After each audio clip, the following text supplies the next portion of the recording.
আগামী 17 মার্চ আগরতলা ক্ষুদিরাম বসু ইংরেজি মাধ্যম স্কুলে অনুষ্ঠিত হতে যাচ্ছে আগরতলা প্রেস ক্লাবের বার্ষিক ক্রীড়া প্রতিযোগিতা।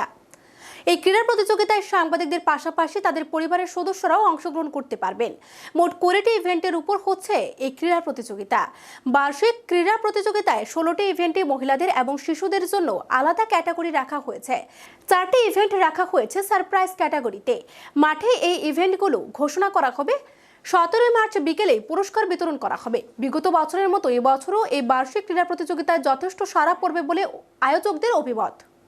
আপনারা ইতিমধ্যে জেনে গেছেন যে আগামী 17 মার্চ আগরতলা প্রেস ক্লাবের বার্ষিক ক্রীড়া প্রতিযোগিতা অনুষ্ঠিত হবে।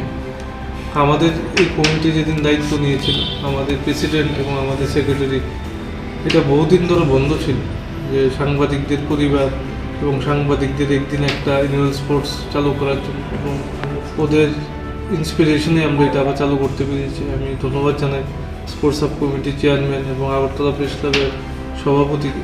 তারা বারবার আমাদের পাশে রয়েছে এবং বলেছেন যে অ্যানুয়াল স্পোর্টস করার জন্য। এই নিয়ে টানা 2বার আমরা অ্যানুয়াল স্পোর্টস করতে যাচ্ছি।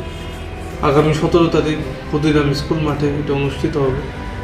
অনুষ্ঠানে প্রধান অতিথি হিসেবে থাকবেন ত্রিপুরা গ্রামীণ ব্যাংকের চেয়ারম্যান, থাকবেন মঞ্চে আগরতলা প্রেস ক্লাবের সম্পাদক, থাকবেন আগরতলা প্রেস ক্লাবের সভাপতি এবং আগরতলা প্রেস ক্লাবের স্পোর্টস সাব কমিটির চেয়ারম্যান শ্রী অলোক ঘোষ মহোদয়। এই 4জন অতিথি দিয়ে আমরা অ্যানুয়াল স্পোর্টস শুরু করব।